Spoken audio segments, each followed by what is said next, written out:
And we have this amazing resource. You have this.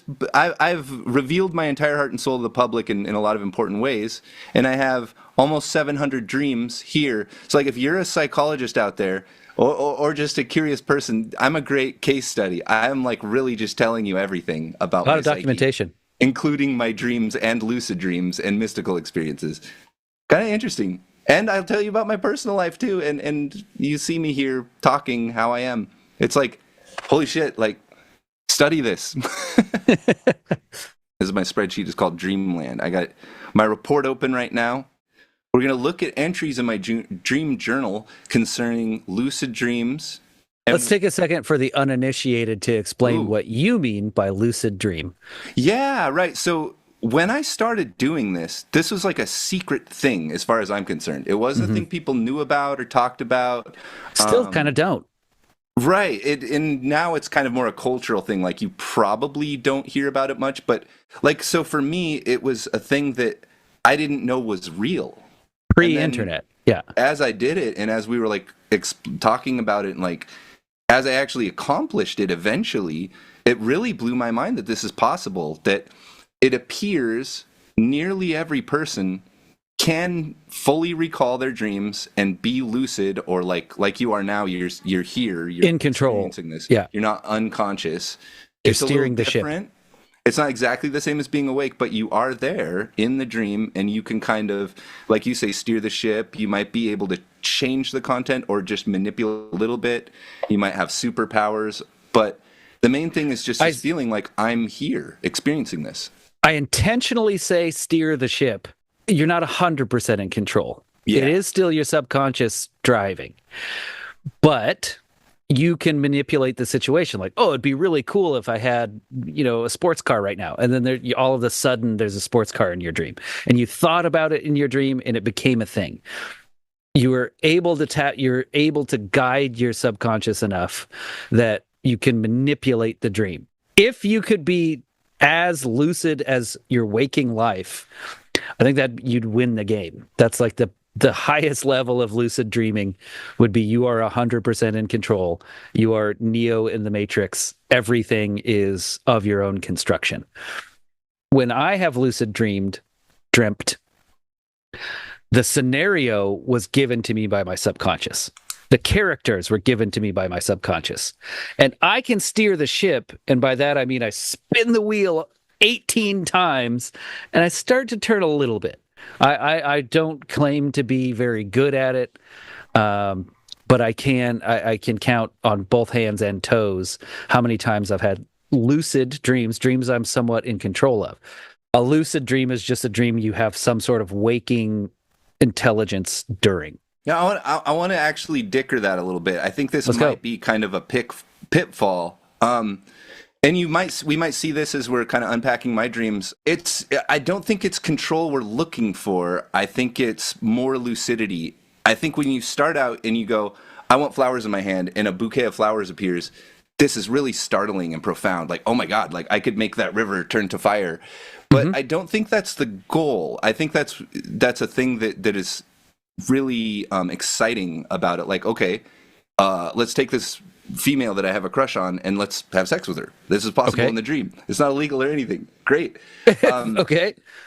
So but that's where the ego really is coming into the dream world, and you want to express power God in the dream, and you want to, and I love it too. We all want to rob a bank. We all want to like kill our worst enemy, and whatever the hell your Whatever fantasy is. You act out your fantasy. superpowers. Yeah. And that's a direction you can go. And like you're saying, perhaps it's a measure of your lucid dream ability to consciously control this environment and these circumstances. But also, like you say, the whole dream is you creatively controlling it. And that's the thing that you surrender is don't control the dream, let the dream happen and be present in it, and let it tell you whatever the heck what it's trying to tell you. And I mean, like, I'll act out my fantasies and all that, but also the dream work can be a lot of like letting the scenario play out, or like ask it what it's trying to do for me, like why I'm not in control of this, why I can't, like why I try to make flowers and it makes snakes. That's actually really important because the invisible part of me is the one that turned it into snakes. And that's what I can really learn here.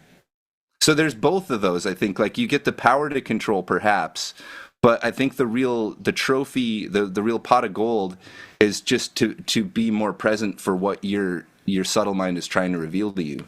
If we have to enter hand-to-hand combat in a dream for whatever reason against a supernatural spooky set of twins or an enemy of some sort, I brought up that I'm perfectly capable of hand-to-hand combat in the real world, but in my dreams, with the baby twins. Well, in my dreams, I'm wildly ineffective. My punches just don't have anything behind them. My kicks, it's like I'm kicking through water where they're kicking through air. It's limited. I can choose. Or another common one doing. Is you're being chased and you're in slow motion, even though in real life you you're just faster. Can't run any faster. Yeah, you're giving it 100%. So if we become more lucid, then maybe we'd get our running power back. But I think that what I want to get out of that is, why am I making myself slow? Why do I want the shark to catch up to me and bite me? Yeah, you are still in control. Right. Why did I create this enemy that I can't defeat? You know, these two little twins that can't be harmed. I eventually just fly away from them because I couldn't figure it out. So that's the riddle of it. Like that's the part that therapeutic you walk out. part when you look back at. Let's start picking this apart because there's something there. Like right now, I've been pretty upfront. Like I'm not dream working now. I'm trying to, but I'm not in a place where I'm connected to that part of myself. I don't have good dream recall. I don't have lucid dreams currently. And so when I look back at my life, if you had asked me at the start of compiling my dream journal, digitizing all my sheets of paper to a spreadsheet, how much time did you spend dream journaling? I would have said maybe 2 years. Probably have 100 or 200 entries, because right now I don't remember. It was dreams. It's like when you wake up, you forget your dreams. I forgot this whole thing. So then I found, as I digitized, I was like, oh, this goes back like 10 years. That's pretty crazy. Just the other day, I found another stack, and I started looking at this new stack. I'm like, oh, this is way older. Yeah, 2001 seems to be when I actually started dream journaling, and I kept the paper to this present day, 23 years later. So I'm literally 23 dreaming. years. I'm dreaming about James and I, like in our senior year of high school, in these first lucid dreams I had. It's so bizarre. It's so crazy. There's about like 3 years where there's no entries. I just completely didn't do it. This would be one of them. This would be the fourth one or whatever. But in general, there's entries for all of the years. So I just completely forgot about all this. This is why the lucid dream is so startling, is that there's this whole part of yourself that like our culture just doesn't really acknowledge, not as a mean thing or anything. It's not like a secret. It's just like our culture doesn't really focus on this part of life, the lucid dream, and what apparently is subtle work in the subtle state. In 2005, were you going to bed with the intent of having lucid dreams? 100%. Yeah. Yeah, I've heard that's part of it. You can just stumble in, but if you do the waking work as you're going to sleep, in that twilight of sleep, you can definitely hedge the odds in your favor. And we had made a little 3-video podcast series about this previously. It's kind of ancient history now, but we did go into like journaling and dream recall and like how this stuff is progressive and all these kind of topics about, the importance of setting up an intention and believing that you're capable of this. It's weird, but this is a very magical place. Placebo is extremely important. And literally just asking yourself throughout the day if you're lucid dreaming is one of the best things you can do. It makes sense to me not to check and see if I'm dreaming right now, but getting in the habit of checking what I'm dreaming, I might check while I'm actually dreaming. And that is my ticket that unlocks the door. Yep. Yeah. My lucid dreams usually start with just a regular ass dream. And then I kind of want something to happen in the dream. Like there's a want of mine. I'm at a pizza parlor and I wish I had, and then that happens. What else can I want? And it happens. And then it sort of snowballs into control. It's this kind of checking. It's this kind of that's what starts you to wake up in the dream is you're kind of like questioning, you're checking. Like, Hmm. does my clock actually say something meaningful? Do I actually have the correct number of fingers? What is the correct number of fingers to have? Stuff like that. If I plug my nose, can I still breathe? Hmm. And Yeah, really, breathing don't just breathing dismiss the underwater and question. stuff. Like, Yeah. okay, no, I can't. Okay, okay. So So in it your looks waking like life, setting a trigger that you continue to ask yourself, so that in your subconscious you ask yourself the same question. Is that what I'm getting? yeah, Am I it'll just picking this up? happen as you have a habit of saying, "Am I lucid dreaming? Do I have the right number of fingers?" That'll continue into your dream world. That habit Hmm. will continue, and what always happens is you go, "Am I dreaming?" Nope, and you keep dreaming. No. Yeah, the Clearly, answer yeah, is always no. You've worn down the path of no, that it's automatic. and that you don't like outgrow that. That goes the whole way. You're always trying to You're always trying to convince yourself that you're not dreaming. Several years after I started journaling, I have my first, what I seem to be calling a lucid dream in this journal. I don't recall ever having anything like this. It was basically a sleeping mystical experience. My mind continually played tricks on me. Yeah, Hmm. change the That format. checks out. Almost all of the dream cycles were easy to remember and took place here in my bedroom and around my house at night. Okay, so this was weird. I must have had lucid dreams before this, Hmm. but this was a constant dream consciousness, so I remembered the whole night cycle. That's a different thing. Even if But I think setting and characters changed, you mean? Like one yeah, dream to like the I next? remember my first dream cycle and everything that happened, and then it went away and I fell asleep. And then my second dream cycle happened, and I was making connections to the previous. And yeah, like the whole thing was fresh in my memory as I wrote this entry. So this is a thing that's happened to me a lot, but I wouldn't have imagined 2004 that I was having that. It's really wild. Hmm. I had many, at least 5 repeats of waking up to see my clock and finding out I'm late for class. So Hmm. fake wake up. One time I walked up and checked the computer, which corrected me. Another time the display was green. To further confuse me, I woke up in real life a couple times too. So the thing is, you're starting to play with this. You have false wake ups. You think that you Hmm. actually woke up, but you're still in a fake dream again. And then it's really confusing because you actually do wake up. And then you go back to sleep and you remember waking up and you don't know whether that was a dream too. It's really, Hmm. this is the thing. I walked up the stairs and friend were all asleep and waking up on my couch. I was very excited to tell them about these strange dreams I've been having. Note they weren't really there. So another false wake up. I wonder if I was sleepwalking. I didn't actually know if I physically got up. I could say now I did not, but at the time Hmm. I didn't know. Many instances of confronting my fears and being completely absolved of them. The feeling of complete fearlessness is an extremely unique and rare comfortable situation. I recall being scared of the furnace or the closet or even strange hallucinations of some big cylindrical being. In each case, I continued to regard the frightening image with contempt and even approaching it. After Hmm. doing this, there's a moment of terror, followed by a complete lifting of all fear. So this is the thing. I've experienced this a lot. There's sort of a villain monster horror thing chasing you, killing you, coming after you, and you just sort of surrender to it and let it do its thing. And it culminates in this like terrorgasm, like this horrible, like I am literally being killed right now. Hmm. But then it just ends, and there's just no fear at all, and it's like unbelievably peaceful. Just let that thing kill you. It You were happens a telling me lot. about the creepy twin dream earlier. That's an actual dream Adam had, and you were like running, but you couldn't run fast enough, and then you finally just turned around, like, "Why are you chasing me?" Like, I would have never considered that in a dream, running from villain and then turning around. Like, wait a To second, let him get why? you. Wait, why though? Why are you chasing me? I have nothing what's for you. what's going on here? Yeah, for sure. It's really scary though. I mean, it's this is you scaring yourself Hmm. to your maximum capacity. I'm gonna try it out.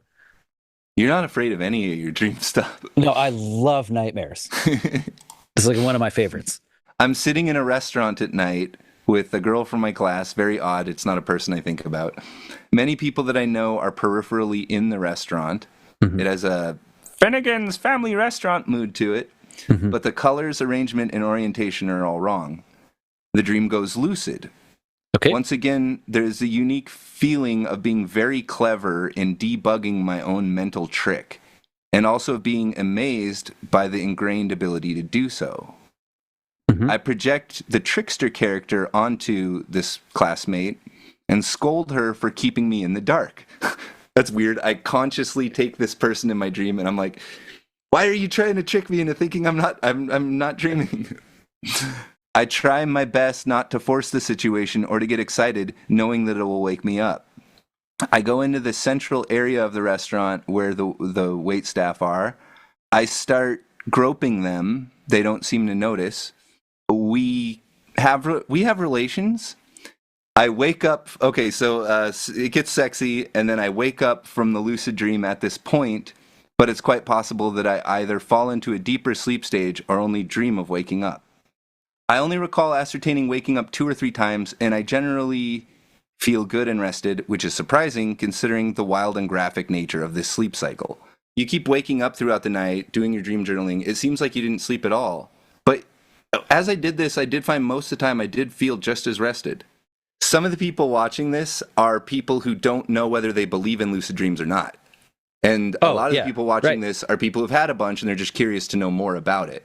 Sure. So it's really funny. It's like we have to convince people that this is real as we go over multiple accounts of it. Well, It's so true. Believe or not, in your series of being awake in your house dreams, couldn't you have been astral projecting? I don't believe in that one bit. One iota. We're on the position of having to like explain whether it exists or not while also trying to figure out what it is. Mm-hmm. Yeah. I very much doubt that I've included all the details, and the dreams are not chronological, but I have the strange apprehension that I didn't have any dreams that were hidden from me. Instead, they are all like a memory of yesterday, which is slightly incomplete and full of small holes that require concentration. I recall now entering the Euro shop in the mall and talking to the people in there. I think they made fun of me. I considered ordering a Euro with meat. In my entire life, I can think of maybe 3 sleep dream cycles that even approach the strangeness, lucidity, and mystical quality of this cycle, but they tended to be wrought with horrible longing and nightmares, whereas this cycle was smooth fun and full of a sense of wisdom and courage. I wonder if perhaps I had an acid flashback while asleep. I don't believe in flashbacks, but it would explain what happened. That was one. There's tons and tons. That was the first record I have of writing down something related to a lucid dream. We've had mixed success on multiple episode series, so I can guarantee there's at least one more on its way. Mm-hmm. We'll unpack a lot more on this topic and what we just talked about on next episode of unThinkMe. Yeah. Is that a pickle on your shirt? Oh, no, it's a little frog. It says, kiss my butt. It's basically a pickle. Frogs are basically pickles. Let's be serious for a minute. They're like pickled rodents. Pickled rodents. Stick a mouse in vinegar for 2 months, you get a frog. Did you do anything fun for Halloween? Like, did you dress up or go out or... I went to a party. The party was great. It was family stuff. There were kids. I got to answer the door and give out candy. I bailed on the party because I was like, I got to go home and actually take care of my trick-or-treaters because I was really excited about that and I had candy and everything. Then I got home and I smoked a bunch of weed and fell asleep and left the porch light on and nobody gave the kids candy. I don't know if anyone knocked. I just fell asleep. Fuck them. That's what happened. I don't, no apologies. Fuck holidays. I hate them. Kids are such a little like shut-ins these days. And I'll come to the door and I'll just stare at them. I'll be like, you gonna say something? You got something to say to me? Like they'll just stand there with their bag out, like looking away from you. I'm like, honey. Like if there's one thing we're learning today, it's interacting with some strange dude. If you want a piece of candy, you got to tell me a joke.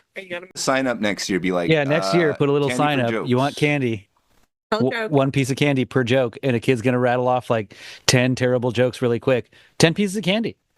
And just so they know, we're like brand Y. We're gonna carve watermelons. A lot of this is like I'm learning new stuff right now about probably communication in general. I can communicate pretty toxically So, Okay. yeah, no, I mean, just Great. dead seriously, like people know this about me, like, and I know this, and I'm starting to understand like the why of it, like why that happens, how it happens, and really, the switch is very implicated in the way that I communicate, in the way that I express. I'm bad at expressing negative things in a way that doesn't sound overly negative, or that it I mean, back really back to bothers me. you have an innate superpower. What did he say? Basically, along the lines of convincing people that your way is the only way. I don't remember Absolute. exactly the wordage. Yeah, I have it. absolute